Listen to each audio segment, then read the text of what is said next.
Ас қорыту жүйесі тақырыбына байланысты сұрақтар. Май ыдырайды. Май қышқылына. Тістің ортаңғы қабатының зақымдануы. Тіс жегі.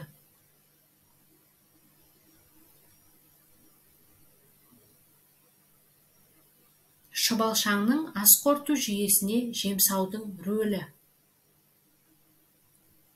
Тағамды жұмсартады. Тамақтан уланудың ең ауыр түрі. Ботулизм. Дұрыс тамақтану туралы ғылым. Диетология. Сүт тістерінің саны. Жиырма. Аш-ішек бөлімдері. Аш-ішек, мықын-ішек, ұлтабар. Бауырда артық көмірсу қоры қандай түрде сақталады?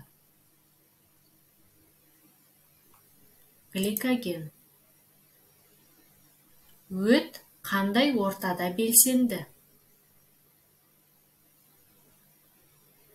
Сілтілі. Әрі тыныс алу, әрі ас қорыту мүшесі. Жұтқыншақ. Паразитті құрттардан туындайтын ауру.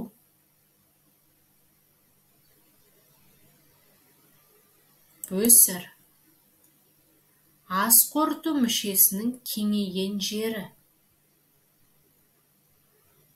Асқазан. Сүт тістері толықтай түсіп, орнына тұрақты тістер шығатын жас аралығы. 12-14. Ас қорыту мүшелерінің ең ірі безі.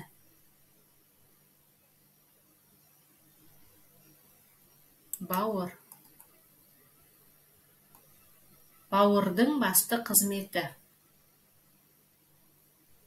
Қан тазарту. Өт сөлі майды ыдыратады. Егер май көп бөлінсе, өт қабына кристалл жиналады. Сілекей бездерінің түрлері. Жақ асты, тіл асты, шықшыт.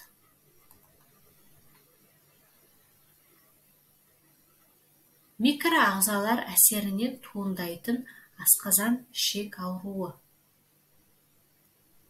Тырысқақ холера, іш сүзегі тиф және қантышқақ дизентерия.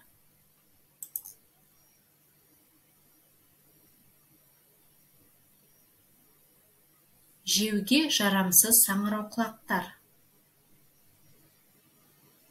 Боз арамқұлақ, жалған түлкі жем, шыбын жұт.